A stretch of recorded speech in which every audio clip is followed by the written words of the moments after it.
Price the Lord. ஆண்டவரும் இரட்சகருமாய் இருக்கிற இயேசு கிறிஸ்துவின் நாமத்தினாலே தினம் ஒரு தீர்க்க தரிசனம் என்கிற தேவனுடைய வார்த்தைக்கு உங்களை வரவேற்கிறோம். தீர்க்க தரிசனம் என்பது தேவ ஆவியால் அருளப்பட்ட தேவனுடைய வாக்குத்தத்தமான வார்த்தை மாத்திரமே. இந்த நாளுக்குரிய தீர்க்க தரிசனமான வார்த்தைகளை வாசித்து நாம் ஜெபிக்கலாம். மீகா 4வது அதிகாரம் 8வது வசனத்தை நான் வாசிக்கிறேன். மந்தையின் துருக்கமே, சீயோன் குமாரத்தியின் அரணே, முந்தின ஆளுகை உன்னிடத்தில் வரும், ராஜரீகம் எருசலேம் குமாரத்தினிடத்தில் வரும். கர்த்தர் இந்த வார்த்தைகளை நமக்கு ஆசீர்வதித்து தருவாராக. இந்த நாளுக்கு தேவன் கொடுக்கிற தீர்க்க தரிசனமான வார்த்தை, முந்தின ஆளுகை உன்னிடத்தில் வரும் என்று ஆண்டவர் வாக்குத்தத்தம் பண்ணுகிறார். இந்த சத்தத்தை கேட்கிற நீங்கள் யாராயிருந்தாலும் சரி, இந்த வார்த்தையை ஆண்டவர் உங்களுக்கும் உங்கள் குடும்பத்திற்கும் உங்களுடைய வாழ்க்கைக்கும் ஊழியத்திற்கும் வாக்குத்தத்தமாய் கர்த்தர் கொடுக்கிறார். முந்தின நாட்களில் இருந்த ஆளுகை திரும்ப உங்களிடத்தில் வரும் என்று ஆண்டவர் வாக்குத்தத்தம் பண்ணுகிறார். இந்த வார்த்தையை ஆமென் சொல்லி ஏற்றுக்கொள்ளுங்கள்.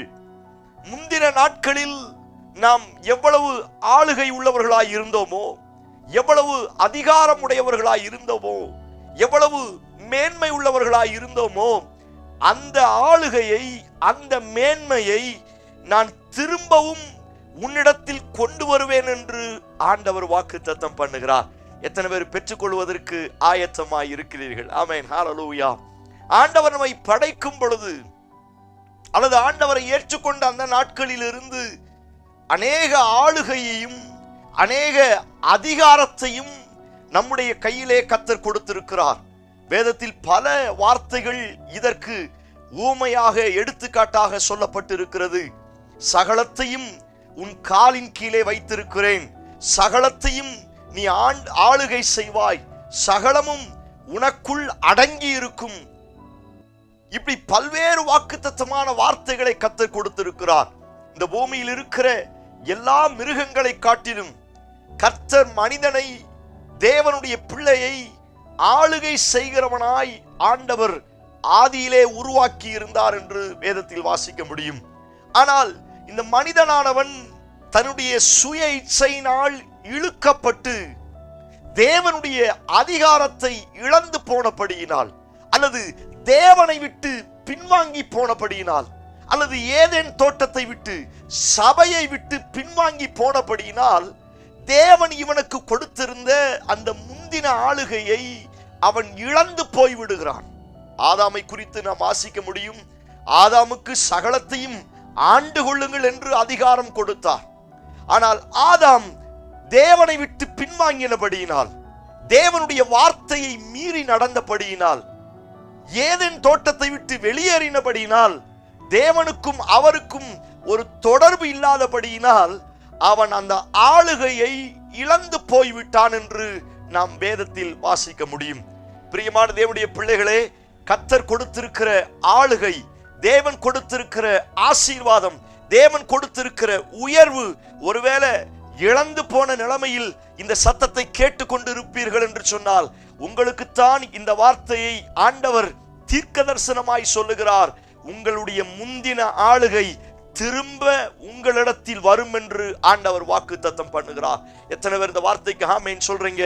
ஸ்தோத்திரம். ஒருவேளை என்னுடைய பாவத்துல நான் அதை மிஸ் பண்ணி இருந்திருக்கலாம், என்னுடைய கீழ்ப்படியாமையில, என்னுடைய ஸ்தோத்திரம் ஆவிக்குரிய பின்தங்கின நிலைமையில தேவன் எனக்கு கொடுத்திருக்கிற உயர்வை, தேவன் எனக்கு கொடுத்திருக்கிற மேன்மையை, தேவன் எனக்கு கொடுத்திருக்கிற அதிகாரத்தின் ஆளுமையை ஒருவேளை நான் இழந்திருந்தாலும், ஆனால் இந்த கிருபையின் நாட்களில் ஆண்டவருடைய சமூகத்தில் என்னை நானே தகன பலியாய் ஒப்பு கொடுத்து அவரை நோக்கி பார்க்கும் பொழுது, எந்தெந்த ஆளுகையையும் எந்தெந்த ஆசீர்வாதத்தையும் எந்தெந்த மேன்மையும் நான் இழந்தேனோ, இழந்த அத்தனையும் திரும்ப ஆண்டவர் எனக்கு கொடுக்க வல்லமையுள்ளவராய் இருக்கிறார். எத்தனை பேர் இந்த வார்த்தைக்கு ஆமென் சொல்றீங்க? ஸ்தோத்திரம். மோசேக்கு ஆளுகை செய்கிற அதிகாரத்தை கர்த்தர் கொடுத்தார். காலப்போக்கில் அவன் தேவனை விட்டு பின்வாங்கினபடியினால் அவனுடைய அபிஷேகம், அவனுடைய ஆளுகை எல்லாமே போய்விட்டது. ஸ்தோத்திரம். ஆனால் தேவன் முன் குறித்ததை ஒரு நாளும் மறந்து போகிற தேவன் அல்லவா, மனம் மாறுகிற தேவன் அல்லவா. ஸ்தோத்திரம். ஒரு நாள் அவர் மனம் மாற மாட்டார். அவர் மனிதனை போல அப்படி அல்ல. மனிதனை போல பொய் சொல்லவும் மனம் மாறுவதற்கும் அவர் மனிதன் அல்ல என்று வேதத்தில் வாசிக்க முடியும். அவர் சொன்ன காரியத்தை செய்ய வல்லமை உள்ளவதாய் இருக்கிற தேவனாய் இருக்கிறபடியினால் மோசே இழந்து போன ஸ்தோத்திரம் அந்த ஆளுகையை திரும்ப அவனுக்கு கிட்டத்தட்ட 80 ஆண்டுகளுக்கு பிற்பாடு அவனை தேடி அந்த முந்தின ஆளுகை வந்தது என்று வேதத்தில் வாசிக்க முடியும். பிரியமான தேவனுடைய பிள்ளைகளே, ஒருவேளை தேவனுக்கும் உங்களுக்கும், ஆலயத்துக்கும் உங்களுக்கும், அபிஷேகத்துக்கும் உங்களுக்கும் கொஞ்சம் கேப் விழுந்துருச்சா? கொஞ்சம் தூரமா போயிட்டீங்களா? ஏதனை விட்டு, சபையை விட்டு, வேதத்தை விட்டு ஒருவேளை பின்வாங்கின ஒரு சூழ்நிலையில் இருக்கிறீங்களா?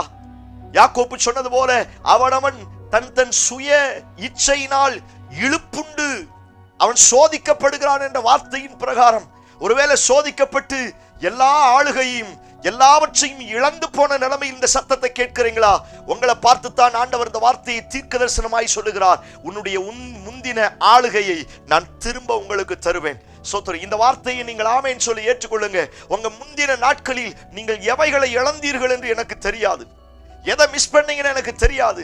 எந்த ஆப்பர்ச்சுனிட்டியை கை நழுவ விட்டு கையில கிடைச்ச அத்தனையும் தூக்கி உடைச்சிட்டு எதை இழந்து போய் இந்த சத்தத்தை கேட்கிறீங்கன்னு எனக்கு தெரியாது. ஆனா ஆண்டவர் சொல்லுகிற தீர்க்க தரிசனமான வார்த்தை, முந்தின ஆளுகை திரும்ப உன்னிடத்தில் வரும் என்று ஆண்டவர் வாக்கு தத்தம் பண்ணுகிறார். ஆமேன் சொல்லி ஏற்றுக்கொள்ளுங்க. நீங்கள் எதை இழந்தீர்களோ, எது நீங்க மிஸ் பண்ணீங்களோ, எந்த உயர்வை, எந்த ஆளுகையை, எந்த அதிகாரத்தை சொத்துரம் உங்களுடைய கையில் இருந்து சத்துரு பிடுங்கி போட்டானோ அதே ஆளுகையும் அதிகாரத்தையும் ஆண்டவர் இந்த நாட்களில் திரும்ப உங்களுக்கு தர வல்லமை உள்ளவராய் இருக்கிறார். எத்தனை பேர் பெற்றுக்கொள்வதற்கு ஆயத்தமாய் இருக்கிறீங்க? தாவீது பாவம் செய்தார். பாவம் செய்து சொத்துரம் அந்த ஆளுகை, அந்த அதிகாரம், அந்த உயர்வு, அந்த மேன்மை அவனை விட்டு போக வேண்டிய சூழ்நிலை வந்துச்சு. 51வது சங்கீதத்தில் அவன் தேவன் சமூகத்தில் அழ ஆரம்பிக்கிறான். ஈசோப்பினால் என்னை கழுவும், உம்முடைய நல்ல ஆவியை திரும்ப எனக்கு தாரும், உமக்கு பிரியமானதை நான் செய்யணும், என்ன மன்னிங்க. ஆண்டவருடைய சமூகத்தில் அழுது செபித்த மாத்திரத்தில் அந்த இழந்து போன முந்தின ஆளுகையை திரும்ப தாவீதுக்கு கொடுத்து வேதத்தில் வாசிக்கிறோம். விழுந்து போன தாவீதின் கூடாரத்தை திரும்ப கட்டினார் என்று வேதத்தில் வாசிக்க முடியும். பிரியமான தேவனுடைய பிள்ளையே, ஒருவேளை சின்ன சின்ன தவறுகளினால, சின்ன சின்ன மீறுதலினால, சின்ன சின்ன அக்கிரமங்களினால ஒருவேளை அந்த ஆளுகையை நீங்கள் இழந்திருக்கலாம், அந்த ஆசீர்வாதத்தை, அந்த மேன்மையை இழந்திருக்கலாம். ஆனால் தாவீதுக்கு திரும்பவும் அந்த முந்தின ஆளுகையை கர்த்தர் கொடுத்து அழகு பார்த்தது போல இந்த சத்தத்தை கேட்கிற நீங்கள் யாராயிருந்தாலும் சரி, நீங்கள் எவைகளை எல்லாம் இந்த முந்தின நாட்களில் இழந்து போனீர்களோ அவைகள் எல்லாம் நான் திரும்ப உன்னிடத்தில் வர வைப்பேன் என்று ஆண்டவர் வாக்கு தத்தம் பண்ணுகிறார். எத்தனை பேர் இந்த வார்த்தைக்கு ஆமேன் சொல்றீங்க? புதிய ஏற்பாட்டில் நல்ல உதாரணத்தை ஆண்டவர் எழுதி வைத்திருக்கிறார்.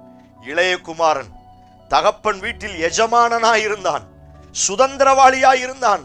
அவனுக்கு நிறைய வேலைக்காரர்கள் இருந்தார்கள், நிறைய ஆபரணங்கள், நிறைய சொத்துக்கள், நிறைய இடங்கள், ஒரு பெரிய எஜமானனாய் இருந்தான். ஆனால் தகப்பனை விட்டு தூரம் போக ஆரம்பித்தான். நமக்கு தெரியும், எல்லாவற்றையும் இழந்தான். ஒரு பன்றியின் தவிட்டினால் தன்னுடைய வயிற்றை நிரப்பலாம் என்கிற அளவிற்கு அவன் எல்லாவற்றையும் இழந்து போய்விட்டான். ஆனால் ஒரு நாள் ஒரு தீர்மானம் எடுத்தா, நான் மறுபடியும் என் தகப்பனிடத்திற்கு வரப்போகிறேன், நான் மறுபடியும் என் தகப்பனிடத்தில் என் ஒரு வேலைக்காரனாய் இன்னும் போவேன். ஒரு தீர்மானம் எடுத்து எழும்ப ஆரம்பித்தான். வேதத்தில் வாசிக்கிறோம், அவன் வேலைக்காரனா தான் வரணும்னு நினைச்சான். ஆனா அவனுடைய தகப்பனை சோத்திரம் அவனை கட்டி பிடிச்சு, நீ வேலைக்காரன் அல்ல, நீ என்னுடைய பிள்ளை, நீ இந்த வீட்டிற்கு எஜமானன், நீ சுதந்திரவாளி என்று சொல்லி சோத்திரம் அந்த முந்தின ஆளுகை, முந்தின அபிஷேகம், முந்தின ஆசீர்வாதம் அத்தனையும் அந்த இளைய குமாரனுக்கு கர்த்தர் அந்த தகப்பன் போட்டு அழகு பார்த்தார் என்று வேதத்தில் வாசிக்க முடியும். பிரியமான தேவனுடைய பிள்ளைகளே, ஒரு மனிதனே இப்படி இருக்கும் பொழுது பரம தகப்பனாய் இருக்கிற நம்முடைய ஆண்டவராய் இயேசு கிறிஸ்து மேற்குக்கும் கிழக்குக்கும் எவ்வளவு தூரமோ அவ்வளவு தூரமாய் பாவத்தை என்னை விட்டு விலக்கி போடுகிறவர், என்னுடைய பாவங்களை முதுகுக்கு பின்னால் தூக்கி போடுகிற கர்த்தர். சோத்திரம், நான் அறிந்து அறியாமல் செய்த அநேக தவறுகளை தேவ சமூகத்தில் அறிக்கையிடும் பொழுது கடல் கடலின் ஆழத்தில் போட்டு விடுகிற தேவன்.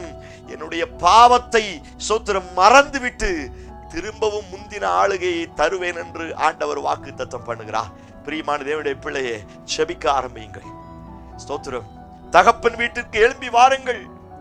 உங்களுடைய முந்தின இழந்து போன அத்தனை ஆளுகையும் ஆண்டவர் திருப்பி தரப்போகிறார். நிறைய இழந்துட்டீங்களா? நிறைய ஆப்பர்ச்சுனிட்டியை மிஸ் பண்ணிட்டீங்களா? நிறைய ஆவிக்குரிய மகிமையை, ஆவிக்குரிய வரங்களை, ஆவிக்குரிய கிருபைகளை இழந்து போய் இருக்கிறீங்களா? ஆண்டவர் சொல்லுகிறார், நீ முந்தின நாட்களில் என்ன ஆவிக்குரிய ஆளுகை உனக்கு இருந்துச்சோ அதே ஆளுகையை நான் மறுபடியும் உனக்கு திரும்ப கொண்டு வருவேன் ஆண்டவர் வாக்குத்தத்தம் பண்ணுகிறார். நீ முந்தின நாட்களில் ஆண்டவருக்காய் வல்லமையாய் பயன்படுத்தப்பட்டிருக்கலாம். ஒருவேளை இன்றைக்கு பயன்படாத தூக்கி எறியப்பட்ட ஒரு உடைந்து போன பாத்திரமாய் இந்த சத்தத்தை கேட்டுக் கொண்டிருக்கலாம். உங்களுக்குத்தான் இந்த வார்த்தையை ஆண்டவர் தீர்க்க தரிசனமாய் சொல்லுகிறார். முந்தின ஆளுகை, நீ ஆரம்ப நாட்களில் எனக்காய் பயன்பட்ட அதே வல்லமை, அதே உயர்வு, அதே மகிமை உங்களை தேடி வரும் என்று கர்த்தர் வாக்குத்தத்தம் பண்ணுகிறார். எத்தனை பேர் இந்த வார்த்தைக்கு ஆமென் சொல்றீங்க? நம்பிக்கையோடு அறிக்கை செய்யுங்க. நான் இழந்ததெல்லாம் திரும்ப வரப்போகிறது. நான் முந்தின நாட்களை இழந்ததெல்லாம் திரும்ப என்னிடத்தில் வரப்போகிறது. நம்புங்க. என் பிள்ளை முந்தின நாட்களில் இழந்த அத்தனையும் திரும்ப வரப்போகுது. நம்புங்க. என்னுடைய குடும்பம், என்னுடைய கையின் பிரயாசத்துல நான் முந்தின நாட்கள், என் கையின் பிரயாசம், என் சம்பாத்தியம் இவ்வளவு மேன்மையா இருந்துச்சு, இழந்ததெல்லாம் திரும்ப வரும் என்று கர்த்தர் வாக்குத்தத்தம் பண்ணுகிறார். எத்தனை பேர் என்னோடு சேர்ந்து ஜெபிக்க போறீங்க? கண்ணை மூடி ஜெபம் பண்ணுங்க. Praise the Lord, praise God in Jesus name. திரும்பி வரப்போகிறது. யோசேப்புக்கு வந்தது போல, தாவீதுக்கு வந்தது போல, இளைய குமாரனுக்கு வந்தது போல, இந்த சகோதரனே, சகோதரியே, இந்த சத்தத்தை கேட்கிற உங்கள் ஒவ்வொருவருக்கும் அந்த முந்தின ஆளுகை வரும் என்று கர்த்தர் வாக்குத்தத்தம் பண்ணுகிறார். அந்த முந்தின அபிஷேகம், அந்த முந்தின வரங்கள், அந்த முந்தின தாளந்துகள், அந்த முந்தின உயர்வுகள் இந்த நாட்களில் மறுபடியும் உன்னிடத்தில் திரும்பி வரும் என்று கர்த்தர் வாக்குத்தத்தம் பண்ணுகிறார். இயேசுவின் நாமத்தினால இந்த சத்தத்தை கேட்கிற என் ஜனங்களுக்கு அந்த முந்தின ஆளுகை வரப்போகிறபடியினால் உமக்கு ஸ்தோத்திரம். பெரிய மாற்றத்தை தார் செய்வீர் என்று நம்புகிறோம். இயேசு கிறிஸ்து மூலம் ஜெபிக்கிறோம். ஜெபம் கேளும் நல்ல பிதாவே. ஆமென், ஆமென். தைரியமா இந்த நாளை துவங்குங்கள். இழந்து போன அத்தனை முந்தின ஆளுகையும் திரும்ப ஆண்டவர் உங்களிடத்தில் வரவழைக்க போகிறார். இந்த செய்தி உங்களுக்கு ஆசீர்வாதமா இருக்கும் என்று சொன்னால் தயவு செய்து மற்றவர்களுக்கு ஃபார்வர்ட் பண்ணுங்க. அநேகரை கர்த்தர் ஆளுகை செய்கிறவர்களாய் மாற்றட்டும். ஆமென். Praise the Lord. God bless you.